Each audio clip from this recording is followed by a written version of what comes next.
Hello, and welcome to the next edition of Threat Talk LinkedIn Live. My name's James Allpress, and I'm the Director of Product Solutions at BioCatch.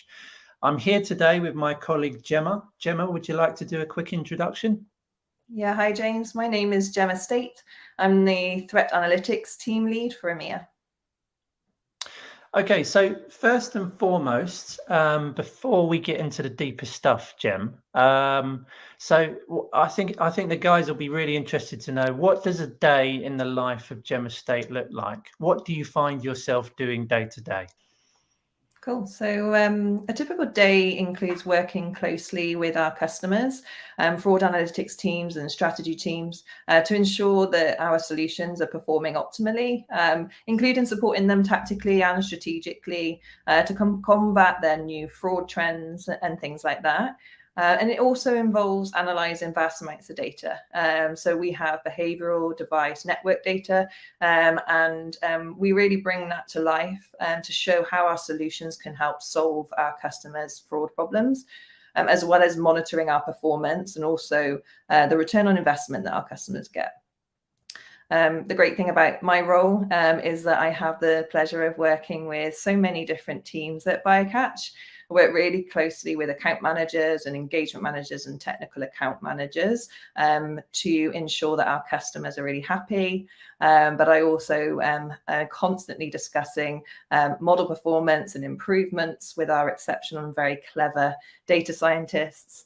And my role also includes working with sales, pre-sales, global advisory, product marketing. So we get involved in lots of different conversations with lots of teams at BioCatch, and I really enjoy it.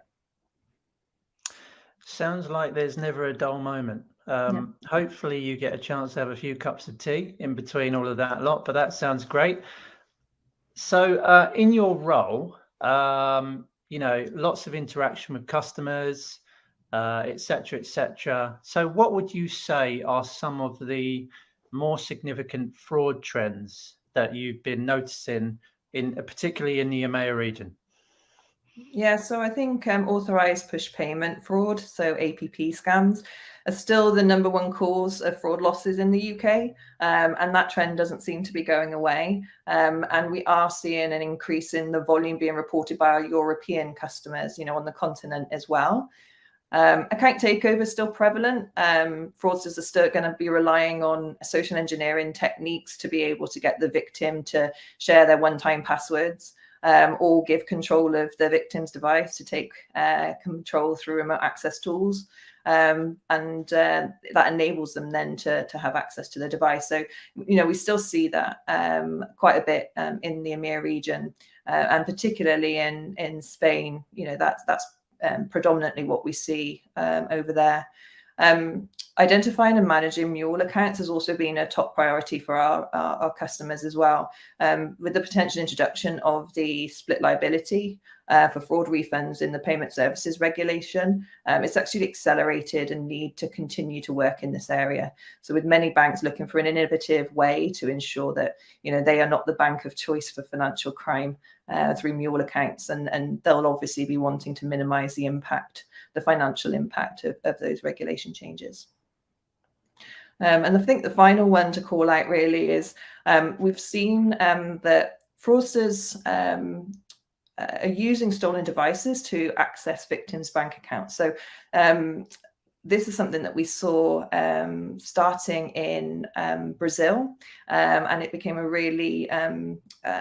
was a top fraud trend over in LATAM. And we've started to see cases being reported over here.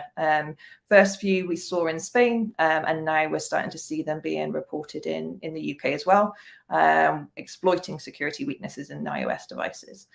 So whilst volumes are low at the moment, there's articles in the press reporting an increase in stolen devices in the UK. So we expect that is going to be something that we'll see more of in the coming months. Yes, interesting how these kind of trends and fraud tactics make their way around the world. It's almost like the fraudsters are kind of trying their luck, if you like, in the different regions to see where they have more success. So, yeah, sounds like an ongoing battle. So with these fraud trends in mind, so the trends that you just discussed, and tapping into your vast experience now, what do you recommend to FIs to do to combat these different fraud trends and tactics? I'd say that understanding customer behavior is really critical in the fight against fraud. And the more data that banks and financial institutions have available to them, the better the decisions that they can make about the transaction or the activity, and the more opportunity that they'll have to stay ahead of the fraudsters. So that's definitely something that I think is going to be key. And human behavior is one of those things that it's very difficult for a fraudster to circumvent, right? So the recommendation is to have within your armor something that looks at how your customers are interacting with their devices, to really give you that additional data that you can use. And working collaboratively is also key to keeping ahead of fraudsters. I think the more that those fighting fraud can work together to share insights and information, the greater our chances are at stopping the bad guys. Okay, so just tapping into all the interactions you have with customers and fraud teams now, do you have any specific observations in terms of fraud stack strategies changing? And personally, what advice would you give to fraud teams around beating, more specifically, those APP scams? So I think banks are moving away from traditional transaction monitoring tools, and instead starting to use big data platforms for fraud, where they can ingest data more easily. And going back to my earlier point, data is key. So the greater flexibility our customers have to be able to ingest data, and the more data that they have, the better. This does mean that they have to invest in data science teams to be able to enable them to build models, but ultimately this will enhance their detection capabilities. But there's that operational overhead that comes with that. And then obviously with the cost of fraud increasing for banks, and this is particularly important when it comes to social engineering scams. Our customers are under a lot of operational pressure. There's particularly with purchase scams, there's so many cases volume wise that it puts a big strain on the banks. And so with that cost of fraud increasing, they're looking at optimizing their fraud stack as well. And there's focus from our banks to look to vendors to provide complete solutions as well. So I'd say that is something that we've seen.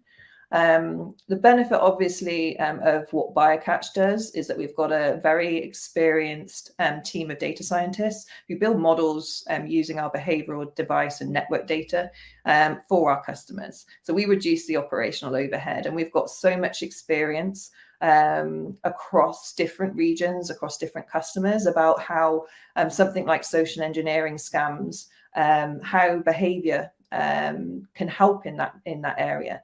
And with that experience, we're able to provide model scores, valuable data points, insights that then can actually be used in our customers' own fraud stacks.